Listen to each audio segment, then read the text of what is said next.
توی این ویدیو قرار تکنیک نویل گادارد رو بهتون یاد بدم که با استفاده ازش میتونید هر خوastه‌ای که دارید رو توی 3 روز برآورده کنید.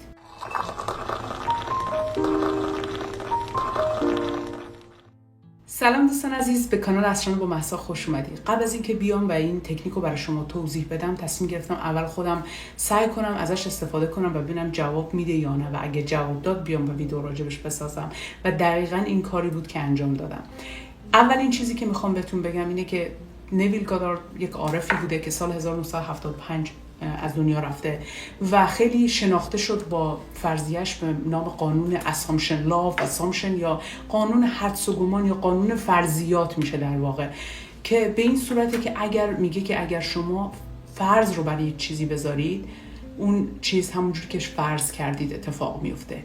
که من توی ویدیو قبلیم هم توضیح دادم که خیلی متاسفانه فکر میکنن کار خوبیه و میان بدترین سناریوی ممکن رو برای هر شرایطی پیش بینی میکنن به فرض اینکه من بذار تهش رو ببینم بدترین حالتش چی میشه که اگه اتفاق افتاد بتونم مثلا آمادهش باشم، در صورتی که نویل گادارد میگه که شما با پیش بینی قضیه، با اینکه فرض رو برای میذاری که بدترین حالت ممکن اتفاق میفته، در واقع داری بدترین حالت ممکن رو به وجود میاری.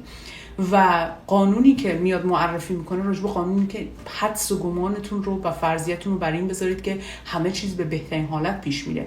اگر تلفن زنگ میخوره، اگر در زده میشه، به جای استرس گرفتن که کی میتونه باشه که زنگ میزنه یا در میزنه، چون دارید فرضیه بدی رو تو ذهنتون مرور میکنید، چرا عوضش نمیکنید به این که مثلا حتما یه خبر خوبیه، حتما یه پولی قراره دستم برسه، حتما قراره یه ارتقاء شغلی بگیرم، هر چیزی که منتظرش هستید، و به جای اینکه بدترین ها رو پیش بینی کنید بیاین بهترین ها رو پیش بینی کنید. میدونم افرادی که تروما دارن در گذشته آسیب زیاد دیدن، اصلا پیش بینی بدترین حالت ممکن به خاطر تروماست، چون آسیب دیدی و میخوای جلوی اون آسیب رو بگیری. مغز انسان هم جوری درست شده که تمام تلاشش رو میکنه که انسان کمتر آسیب ببینه، چه از نظر روحی چه جسمی. به خاطر همین از یه سنی شروع به پیش بینی میکنه، همه چیزو میخواد از قبلش پیش بینی کنه و متاسفانه خیلی‌ها برنامه‌ریزی میشن که پیش بینی‌هاشون به سمت چیزا منفی میره و اینقدر اتفاق میفته که از اون طرف دکتر جو دیسپنزا میگه اصلا نمیدونی که آیا پیش بینیت باعث شده این اتفاق بد داره میفته یا فقط پیش بینیش کرده بودی. بریم سراغ تکنیکی که راجبش صحبت کردم. چند وقت پیش شروع کردم کتابای نویل گادارد رو خوندن و بچه‌ها فکر می‌کنن 9 یا 10 تا کتاب داره. اگر خواستید لیست کتاباشو می‌ذارم، منم همه کتاباشو نخوندم، بیشتر قبلا در موردش ویدیو نگاه می‌کردم. یه خانومی تو یوتیوب به زبان انگلیسی ویدیوهاشو می‌ذاشت و در موردش صحبت می‌کرد، کتابا رو تحلیل می‌کرد، همونجوری که خودم مثلا کتابای جو دیسپنزا رو تو ویدیوهای دیگه تحلیل کردم. اگر دوست داشته باشید این کارم با در مورد نویل گادارد می‌کنم. و اتفاقی که افتاد خیلی علاقه‌مند شدم به طرز فکرش و یک تکنیکی رو معرفی کرد به اسم تکنیک نردبان. حالا بهتون میگم بچه‌ها، طبق قانونی که این معرفی میکنه میگه مغز فرق بین خوب و بد رو نمیدونه. این که مثلا بگی من نمیخوام مریض بشم، در واقع مریضی رو به زندگی جذب میکنه، چون ضمیر ناخودآگاه نمیخوام نمیدونم نمیدونه. تو اگه سلامتی میخوای باید ایده سلامتی بهش بدی، نه اینکه فکر کنی من نمیخوام مریض بشم. اگر ثروت میخوای باید راجع به ثروت فکر کنی، نه اینکه فکر کنی من نمیخوام فقیر و ورشکسته و بدهکار بشم. چون وقتی تو داری میگی من میخوام بدهیامو بدم، میخوام دیگه بدهکار نباشم، در واقع داری ایده بدهکاری رو به مغز، تصویر بدهکاری رو بهش میدی و مغز بین میخوام و نمیخوام چیزی رو نمیفهمه. به خاطر همین به جای تصور این که من اینو نمیخوام، با ببینید چی میخواید و روی اون تمرکز کنید، تصورش کنید و روی اون در مورد اون حرف بزنید. حالا میاد و یه تکنیکی رو میده که منم تمرین کردم در مورد تکنیک نردبان که شاید شنیده باشینش. خیلی فکر نمیکنم معروف باشه توی چیز فارسی و خودم هم اولین بار بود که شنیده بودمش. میخواد ازتون که بیاین و 3 شب پشت سر هم تجسم کنید که دارید از یک نردبان بالا میرید و این نردبان رو یواش یواش دست میگیرید، فرضی ها لازم نیست دستاتون رو تکون بدید، از این نردبان میری بالا و وقتی به ته نردبان رسید، به آخرش رسیدید، همون مسیر رو میان پایین و این رو چند بار در شب تجسم و تصور میکنید و بعدش میاد به خودتون تکرار میکنید من از هیچ نردبانی بالا نمیرم، من از نردبان بالا نمیرم، من به هیچ وجه از نردبان بالا نمیرم و اینو انقدر تکرار میکنید تا اینکه حالا میخوابید بعدش. حالا اتفاقی که میفته چیه؟ از اونجا که گفتیم مغز تصوری از میرم و نمیرم، میخوام نمیخوام نمیدونه و وقتی شما دارید تصویر نردبان رو میبینید که ازش بالا میرید، در واقع از نردبان بالا میرید. یعنی تنها چیزی که داره مغز میبینه اون تجسم بالا رفتن از نردبانه و خیلی ها توی تیک تاک، توی اینستاگرام، توی یوتیوب ویدیو کوتاه می‌دیدم که افراد اینو تمرین کردن و واقعا براشون اتفاق افتاده. من خودم به شخصه از شاید 14 سالگی 13-14 سالگی دیگه نردبون ندیدم، واقعا اصلا ندیدم، چون خونه ها مدلش عوض شد، خونه ها چی شدن، مردم دیگه راپله داشتن، خیلی کم پیش میومد. بچه بودم من تو خونه نردبون داشتیم و سالهاست نردبون ندیدم واقعا که کسی از نردبون بره رو پشت بوم. و اومدم من این کارو کردم. حالا شاید یکی با خودش بگه مسعود چرا مثلا بیکاری، به جای تجسمی که از نردبون بالا میری چرا تصور نکردی پولدار میشی یا چه میدونم فلان، هر چیزی که میخواد. افرادی که توی روی قدرت ذهن مطالعه میکنن، واقعا زحمت کشیدن، کتاب خوندن، تلاش کردن، میدونن که یه نشانه چقدر میتونه انگیزه و باور انسانو بالا ببره. اگر با تصور این که من نمیخوام از نردبان بالا برم، یه نردبان فرد مسیر راهم قرار بگیره که باید ازش بالا برم، این واقعا به اندازه یه معجزه این که یه پول از یه جایی که انتظارش ندارم به دستم برسه، به نظر خودم به همون اندازه حتی بیشتر باور نکردنی تره. و اتفاقی که افتاد، امروز تو روز سوم بودم، یعنی دیشب شب سوم بود و امروز توی خونه بودم. کلا رفتم از انبارمون که ما توی مجتمع زندگی میکنیم، از انبار برم یه چیزی بیارم و توی راهی که میرم یه فضای سبز داریم، یه درخت اونجا هست، چندین درخت هست که دیدم یه خانومی گربه‌اش از خونه اومده بیرون و رفته روی این درخت و یه نردبون آورده، نه نردبون بلند، نردبونه که شاید بگم مثلا به این ارتفاع هست، گذاشته کنار درخت. خودش سنش بالا بود، یعنی شاید 60 سال و 65 سال و انگار داشت جرأت این که از پله بره بالا و این گربه رو بگیره نداشت. گربه هم همش میو میو میکرد، میخواست بپره و نمیپرید. که من همونجور که رد شدم اصلا توی اون لحظه واقعا این انگار حافظه من پاک شده بود، اصلا به نردبون نگاه نکردم، فقط گربه رو دیدم و این خانومه. نردبون رو دیدم ولی اصلا حسی که یادم بیفته نردبون اصلا نداشتم. به خانم گفتم کمک میخوای؟ گفت آره اگر میشه کمک کنی. و من از پله، ببین دستمو به پله که گرفتم از نردبون که از اینجوریا بود، 3 تا پله‌شو که بالا رفتم یه دفعه خودم رو نردبون دیدم، یادم افتاد. و دارم بهتون میگم من از 13-14 سالگی اصلا یادم نمیاد نردبون دیده باشم. اینقدر مغزم هنگ کرد در اون لحظه که چه اتفاقی میفته، چطور ممکنه اینجور اتفاقی میفته، که فقط گربه رو گرفتم دادم دست خانم، اصلا تشکر و ایناشو گوش ندادم، همینجوری یه لبخند اینجوری زدم اومدم. و تا این لحظه‌ای که الان نشستم پای این ویدیو که براتون بسازم بهتون میگم شگفت انگیزه. کسایی هستن که باور ندارن که مغز انسان، میگن خب حالا ما بر فرض با قدرت ذهن میتونیم مریضی رو داخل بدنمون شفاش بدیم، ولی نمیتونیم فرصت‌های بیرونی ایجاد کنیم. این اتفاق چی بود که من با تصور نردبون یک فرصت بیرونی از یه نردبون برای خودم ساختم. آیا نردبون همونجا قرار بود باشه و من در حالت عادی ممکن بود بهش دقت نکنم، ولی الان چون تصورش کرده بودم بیشتر دقت کردم و به سمتش جذب شدم. در تمام این شرایط هر جور این فرضیه رو در نظر بگیریم، پس فرصت‌هایی هم که می‌خوایم پس بیرون هستن و ما در حالت عادی ممکن اصلا نمی‌بینیمشون، بی توجه از کنارشون رد میشیم و مثل اون نردبون. ولی چون 3 شب پشت سرم تصویر سازی کردم، وقتی فرصت رو می‌بینم میرم به سمتش. حالا نردبون یه چیزی که هیچ سودی برای من و شما نداره، ولی برای من این باور این که من میتونم با تجسمم یه چیزی رو که سال‌هاست اصلا ندیدم و استفاده نکردم استفاده کنم. آیا امکانش هست که اون ماشینی که میخوام، اون خونه‌ای که میخوام، اون شغلی که میخوام همون بیرون باشه، فقط من بهش بی توجهم؟ اینجا یکی از جمله‌های معروف نویل گادارد رو براتون میخونم که نوشته که جهان یک آینه است که کارهایی که در درون و روی خودت داری انجام میدی رو بازتاب میده. و چندین تکنیک مختلف داره نویل گادارد که میخواستم براتون بگم. یکی از تکنیکاش اینه که میگه از خودتون بپرسید آیا عالی نیست، آیا بی‌نظیر نیست. به چه صورت؟ میگه شب قبل از اینکه بخوابید تصور کنید همیشه تمرکزتون رو اول روی نفستون ببرید، نفس هاتون رو، هم اکسیژن که وارد بدنتون میشه و خارج میشه رو تمرکز کنید. سعی کنید حداقل رو 20 نفس عمیق تمرکز کنید، چون بدن آروم میشه، مغز آروم میشه و شما وقتی تمرکزتون روی نفستونه دارید در واقع تمرکز و توجهتون رو از اطرافتون میگیرید و میارید روی خودتون. و بعد از اینکه این کارو کردید، یک صحنه، اون چیزی که میخواد تصور کنید که اتفاق افتاده، مثل همون نردبونه که دارید ازش بالا میرید. تصور کنید که واقعا دارید همین لحظه تجربهش میکنید و وقتی توی اون تصور هستید از خودتون بپرسید بی‌نظیر نیست؟ فوق‌العاده نیست؟ این عالی نیست؟ شگفت انگیز نیست؟ این یکی از تکنیکاشه. وقتی اینو از خودت میپرسی در حالی که داری تجسمش میکنی، مغز فرق بین تجسم و فرق بین این که داره واقعا اتفاق میفته رو نمیدونه. و همونطور که مثال اولی که راجبش صحبت کردیم گفتیم فرصت‌های بیرونی را فرصت‌ها وجود دارن. معمولا 99% موارد ما هستیم که فرصت‌ها رو نمیبینیم و وقتی که تمرکز میکنی و تجسم میکنی، یکی از ایرادای افرادی که فکر میکنن، کسایی که مثل من راجع به قدرت ذهن حرف میزنن، فکر میکنن ما فقط میخوایم با تخیل همه چی پرواز کنیم بیاد تو زندگیمون، در صورتی که فرصت برای ثروتمند شدن، برای موفقیت، برای سلامتی، همه چیز وجود داره، فقط ما نمیبینیمش. مثال ماشین میمونه، میگه به محض اینکه یه ماشینه، هر ماشینی که دارید میخرید، از همون ماشین تو خیابون زیاد میشه. چرا؟ هممون اینو تجربه کردیم.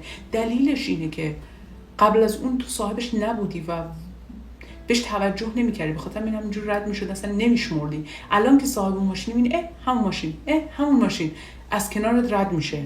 تعدادشون انگار بیشتر نشده، اینا وجود داشتن، قبلا توجه و تمرکزت روی اونا نبود. و فرصت هم همین جوریه، وقتی بهش فکر نمی‌کنی، صاحبش نیستی، تو صاحب ثروت نیستی، به فرصت‌های ثروت ساز هم توجه نمی‌کنی چون ایده‌ای نداری. ولی وقتی شروع می‌کنی و تجسم می‌کنی که ثروتمند هستی، تجسم می‌کنی که اون خونه رویاهاتو داری، در واقع داری ذهنیتت رو از فقر و از اینکه هیچ فرصتی وجود نداره تغییر میدی به اینکه فرصت وجود داره. اون موقع مثل همون زمانی که ماشین خرید و صاحب ماشین هستی، ماشین‌های دیگر هم می‌بینی مشابهش، چون فرصت دستته، فرصت‌های شبیهش رو می‌بینی. تو الان اومدی و یه فرصت رو تجسم کردی، صاحب ماشین هنوز نشدی، تجسمش کردی و اون موقع می‌بینی فرصت‌های مشابه رو می‌بینی، همون جوری که نردبونی که من دیدم ازش بالا رفتن. تکنیک بعدی که میخوام ازش استفاده کنید و نویل راجبش صحبت میکنه، میگه لوپ درست کنید، یه چرخه، یه فیلم کوتاه چند ثانیه‌ای که تکرار میشه. تو این تصویر شما باید با تمام وجود ببینید که اون چیزی که میخواید برآورده شده، دارید تجربهش میکنید، حسش کنید، لمسش کنید، بوش کنید، واقعی تصورش کنید و وقتی تونستید این تصویر رو واقعی ببینید، اون اتفاق میفته. خیلی افراد هستن که تلاش میکنن، نه در این حد. بچه من خودم وقتی آرزو دارم بارها پیش میاد که چند ماه طول میکشه که واقعا بتونم تجسم درست حسابی ازش داشته باشم. چقدر آدم هستن که بعد از 1-2 روز تمرین و تجسم وا میدن و میگن نشد، بابا جواب نمیده. اینم میبینی خوششانسی. برای من جدیدا یکی کامنت گذاشت، مثلا تو خوششانسی به خاطر همین حرفا رو میزنی، لاتاری آمریکا برنده شدی. خیلی راحته برای کسی که اون چیزی که میخواد به دست آورده بیاد و راجع به مثبت اندیشی صحبت کنه. برام جالب بود این کامنت، چون طرز تفکر یک بخشی از افراد جامعه است دیگه که تصوری از واقعیت تغییر ندارن، که منی که امروز نشستم و دارم سعی میکنم به شما کمک کنم، همون مسیری که خودم دارم میرم شما بیای، از کجا شروع کردم؟ فقط تنها شانس زندگی من لاتاری بوده. من توی یونان زندگی میکردم قبل از آمریکا، بدون اینکه مدرک تحصیلی مرتبط داشته باشم. من تونستم کاری رو پیدا کنم توی سازمان بشردوستانه که افرادی که اونجا همکار من بودن تو دانشگاه آمریکا تحصیل کردن، تو دانشگاه خوب اروپا تحصیل کرده بودن. من مدرک تحصیلی مثلا مرتبط نبود. 100% خودم رو یک آدم خوششانس میدونم، ولی ایمان دارم خوششانسم. اینقدر تکرار کردم من خوششانسم، اون چیزی که میخوام از راهی که انتظارشو ندارم بهم میرسه و تجسم کردم و باور کردم و اتفاق میفته. حالا شما میخوای اسمش خوششانسی بذار، برای من فرق نمیکنه، من میگم خوششانسی، ولی حقیقتش اینه که باور به خوششانسی. و اینم بماند که شما تلاش هایی که اون شخص انجام داده رو نمیبینید. من نمیام راجع به شکست هایی که خوردم صحبت کنم، چرا مثلا خلاصش میگم بچه‌ها اینقدر سخت بود توی مسیر رفتم، ولی نه اینکه بگم بچه‌ها من 25 بار این مسیر رو رفتم، زمین خوردم، 25 بارش رو براتون تعریف کنم. از حوصله مردم خارجه که بخوام راجع به این 25 بار شکست من مثلا بشنون. مردم منتظرن چه چیزی داری گوش بدیم به دردمون بخوره. خلاصه میگم آره 25 بار زمین خوردم تا 26مین بار شد. و مثلا لاتاری آمریکا 100% یه چیز شانسیه. ولی بارها گفتم و بازم میگم، توی یونان بودم و همیشه تصورم این بود که باید برم یه کشوری که انگلیسی زبان باشه، چون انگلیسی بلدم. کانادا رو داشتم اپلای میکردم، انگلیسی رو اپلای میکردم. اپلای یعنی درخواست برای کار میفرستادم و خیلی هاشون حتی مثلا به جواب میدادن، گفتم ویزا داری یا مثلا اقامت کانادا داری؟ گفتم ندارم، به خاطر همین دارم به شما درخواست میدم. و تمام تلاشم میکردم و یه روزی کنارم یه همکاری رد شد و راجع به لاتاری گفت راجع به لاتاری میدونی؟ گفتم نه، تو ایران شنیده بودم چجوریه، و گفت فقط مدرک دیپلم میخواد. تو جدی میگی؟ من فکر کردم مثلا یه چیزی که دکترا باید داشته باشی، درآمد بالا داشته باشی، مدرک زبان. گفت نه. همه رو برام من توضیح داد توی 10 دقیقه. گفتم بشین برام توضیح بده. توضیح داد و همون روز یا روز بعدش رفتم ثبت نام کردم و واقعا فرصت رو هیچ وقت نمیذارم مثلا از کنار گوشم رد شه و بیخیالشم. و بله فرصت رو قاپیدم و ممکنه خیلی افراد دیگه اینو شنیده باشن و این توی همون اتاق همکارایی داشتم که شاید آرزوی اومدن به آمریکا رو داشتن ولی این چیز جدی نگرفتن.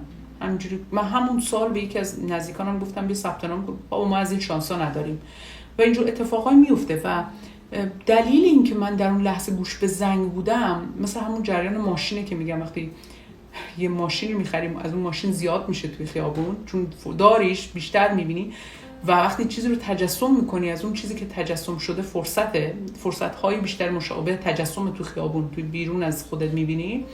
احتمالاً همین اتفاق افتاده چون من تجسم میکردم میخوام یک کشور انگلیسی زبان برم و هر روز داشتم براش تلاش میکردم. اولین چیزی که شنیدم که گفت آمریکا لاتاری ویزا گفتم چیه؟ سریع قاپیدمش. یه نفر ممکنه خودشو قانع کنه که مهسا همه چیش داره با شانس پیش میره، این که بهترین همسر دنیا رو داره. از نظر خودم همسرم بهترین همسر دنیاست که کسیه که معمولاً فکر کنه تمام اون زخمایی که آدم در دوران کودکی میخوره بعد میان تو دوران بزرگسالی یه نفر میاد تو زندگیتون که اونم میاد شروع میکنه با آسیب زدن. همسر من یه کسیه که زخمایی که من از گذشته و کودکی و سختی زندگیم داشتم و التیام بخشیده برای من و من آدم بهتری کرده. اینم بازم خوش شانسی بذاریم. تو نمیدونی در گذشته من چه شکست‌هایی خوردم تا اینکه آماده بشم که آدمی رو مثل همسرم بتونم تو زندگیم جذب کنم. یا اینکه مثلا توی یونان من توی شغلی شروع به کار کردم که اصلا مدرک تحصیلی مرتبطشون نداشتم. اینم بازم خوش شانسی میذاریم. پس من دارم خوش شانسی پشت سر هم میارم. اومدم آمریکا 20 روز. اینجا هر کسی توی آمریکا اومد گفتن که باید بیا یه کاری بکن. اینجا هزینه گرونه، واقعا هم زیاد بود. فکر کنم مثلا توی یونان ما اجاره خونه‌مون 300 یورو بود، یه دفعه آمریکا اومدیم 2300. خب هر چی آوردی پس انداز کردی مثل برق خرج میشه. یه دفعه همه چی تموم میشه پولایی که آوردی اگر کار نکنی. همه شروع کردن خب مثلا اینجا همه میرن تو فروشگاه کار میکنن، مثلا اینجا همه میرن توی رستوران کار میکنن، شروع به کار کن. گفتم نه، من توی یونان کارمند بودم، اینجا یه کار کارمندی پیدا میکنم. تو تازه رسیدی بابا، بیا حالا فعلا سر کاری برو. 3-4 جا درخواست کار دادم. توی 20 روز من یه جای کارمند شدم، دقیقاً کار اداری پیدا کردم و 3 یا 4 ماه بعدش توی همون کار من ارتقای شغلی و شدم سوپروایزر یک بخش، مثل مدیر یک بخشی شدم.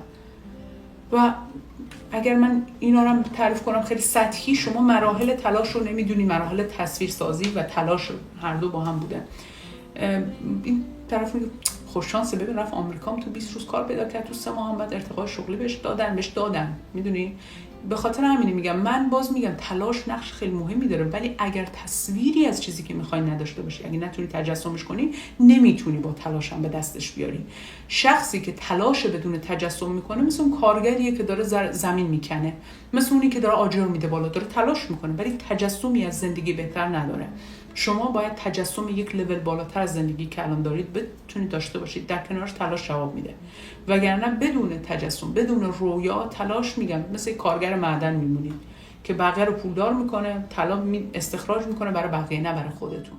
یکی از جمله هایی که نویل گادارد میگه و خیلی من دوست دارم اینه که میگه راز بزرگ اینه که تخیل کنترل شدهتون و تمرکزتون رو به صورت محکم و مکرر روی آرزوتون ببرید، انگار برآورده شده. اینقدر این قوی باید باشه که مغزتون رو از هر ایده دیگه خالی کنه. یعنی فقط این ایده بمونه، من قراره این بشم، من این هستم، من دارم تجربهش میکنم. و اگر بتونید تصویر اونجوری ببینید به اون قدرت، 100% برآورده میشه. و اگر تا الان نشده، حتما نتونستید تصویر رو واقعا واضح ببینید، حسش کنید، لمسش کنید. برای خود منم میگم بارها پیش اومده یه چیزی رو میخوام، ماها طول کشیده تا بتونم باور کنم که من دارم این چیزو صاحبش هستم و دارمش. پس با 2 روز تجسم کردن اگر میخوای پولدار بشی و واقعا وضع مالیت بده، با 2 روز تجسم پول شاید نتونی پولدار بشی و ضمیر ناخودآگاهی که تو 30 سال برنامه‌ریزی شده برای فقر رو بتونی تغییر بدی. باید واقعا اراده داشته باشی و سعی کنی این تغییر رو ایجاد کنی. میخوای خودتو شستشوی مغزی بدی و یه آدم جدیدی ازش در بیاری و برای این کار نیاز به زمان و به همون اندازه 30 سالی که وقت گذاشتی و خودتو نابود کردی، مغز خودتو، حالا شاید خودت هم نبودی، جامعه بوده، پدر و مادر بودن، نمیخوای حداقل چند ماه وقت بذاری که اینو برعکس کنی، همه چیزهایی که به باور کردی و پذیرفتی رو عوض کنی. به خاطر این کسایی که به من میگن نمیشه، جواب نمیده، من نیازی به شنیدن حرفشون ندارم. دقیقاً مطمئنم که بالای 1 هفته تلاش نکردن، بالای 1 ماه این تصویر رو نساختن توی ذهنشون، بالای 2 ماه این کارو نکردن. خود منم مرحله به مرحله همه چیزهایی که میخوام به دست دارم میارم، ولی آسون نبوده. به خاطر اینکه برای بعضی آسونه، کسایی که مغزشون خیلی مقاومت میکنه سریع به صورت معجزه‌وار همه چیزو به دست میارن. من به خاطر شرایطی که توش به دنیا اومدم، به خاطر وضعیت مالی که توش بزرگ شدم، پذیرفتن این که میتونم رفاه داشته باشم، میتونم میلیونر باشم، خیلی برام سخت‌تر از یه بچه پول داره که از اولش پول داشته. به خاطر همین تغییری که من میخوام بدم 100 برابر اون آدم زحمت میکشه و من اینو پذیرفتم. نویل گادارد میگه که اگر چیزی رو میخواین، به این فکر نکنید مثلا میخواین جایی برید که نمیتونید از پس هزینه‌اش بر بیایید، مسافرتی رو که برید، فقط خودتون رو ببینید که اونجا هستید و دارید تجربهش میکنید. میگه با خودتون نگید خب من پولشو ندارم، پولش از کجا بیارم. میگه کی ازتون خواسته شما راجع به این توضیح بدید؟ این قسمتی که از کجا میاد رو فکر نکنید، شما تصور کنید که در اونجا هستید و دارید تجربهش میکنید. بچه ها بعضی از این افرادی که راجع به قدرت ذهن حرف میزنن واقعا اینجوری ولش کردن، جمله رو میگن و میگن این کار رو بکنید. بعد یه نفر که ممکنه خیلی مغزش مقاومت نکنه میاد و تصور میکنه و سریع آرزوش برآورده میشه. یه نفر مغزش مقاومت میکنه، نه چرا آرزوم برآورده میشه؟ چطوره که من تصور کنم بیرون اتفاق میفته؟ مگه میشه یه چیزی تو مغز من؟ این افراد، من خودم هم از اون افراد بودم، هیچ اشکالی هم نداره. نیاز به مطالعه بیشتر دارید. شما نیاز دارید کتابای دکتر جو دیسپنزا، کتاب ماورای طبیعی شدن رو بخونید که داره راجع به مغز و نورون‌های مغز و چه اتفاقی توی مغز میفته وقتی یک باوری رو و یک تصویر رو تکرار میکنید. پس شما نیاز دارید که بیشتر مطالعه کنید اگر مغزتون مقاومت داره در برابر تغییر و پذیرش این که میشه. اگر از اون افراد خوش شانس هستید که هر ایده رو سریع میپذیرید، خوش به حالتون همون جوری بمونید. چون یه ویدئویی رو دیدم چند وقت پیش توی تیک تاک که دختر زیبایی میگفت که متوهم باشید، بگید اصلا من پول دارم، من ثروتمندم، من میلیونرم، من هستم. میگفت دنیا مال آدمای متوهمه. و اگر نگاه کنید و اگر دقت کنید میبینید افراد ثروتمند، افراد گردن کلفتی که تو دنیا دارن دنیا رو کنترل میکنن، افرادی که کارهای بزرگ و عجیب و غریب انجام دادن، همشون متوهم بودن. اگر روز اولی که کسی که کار بزرگی انجام داده مثل ایلان ماسک رو مثلا ببینید یا هر کس دیگه‌ای که کار بزرگی انجام داده، جف فامیلیشو نمیدونم، همین سازنده آمازون، میگه اولین باری که میاد به یه نفر میگه که من یکم پول میخوام، سرمایه میخوام تو گاراژ خونم اینو راه بندازم، که الان شده شرکت آمازون که کل دنیا داره کار میکنه و یکی از میلیون ثروتمندترین افراد جهانه. میگه من گفتم دیوونه است، مگه میشه توی گاراژ بیای کتاب فروختن تو پولدار بشی؟ پس میبینید تمام افرادی که کارهای بزرگ کردن از نظر دیگران متوهم و دیوونه به نظر میرسیدن. پس متوهم باشید، نترسید. اگر میترسید متفاوت باشید، پس میخواید شبیه 99% افراد جامعه باشید که همون افراد عوام جامعه هستن که زندگی متوسط به پایین دارن. تصمیم با خودتونه. راجع به نویل گادارد اگه میخواید بیشتر صحبت کنم حتما میام راجع به کتاباش باهاتون صحبت میکنم، یکم بیشتر بحثو باز میکنم که این ویدیو سعی کردم خلاصه تکنیکشو بهتون بگم. حتما تکنیک نردبون استفاده کنید تا مثل من شگفت زده بشید. ممنونم که تا آخر ویدیو با من همراه بودید. لطفاً توی کامنت ها برام بنویسید اگر دوست دارید بیشتر در این مورد صحبت کنیم. اگر موضوعی هست که تا الان راجعش صحبت نکردم حتما توی کامنت ها بنویسید. برای حمایت از من میتونید ویدیو رو لایک کنید و برای دوستای خودتون بفرستید. مواظب خودتون باشید. خدا نگهدار. I know you told your friend you're not okay, and tell me what's wrong and why you never said you felt that way. And guess you're trying to stay strong and fake a smile until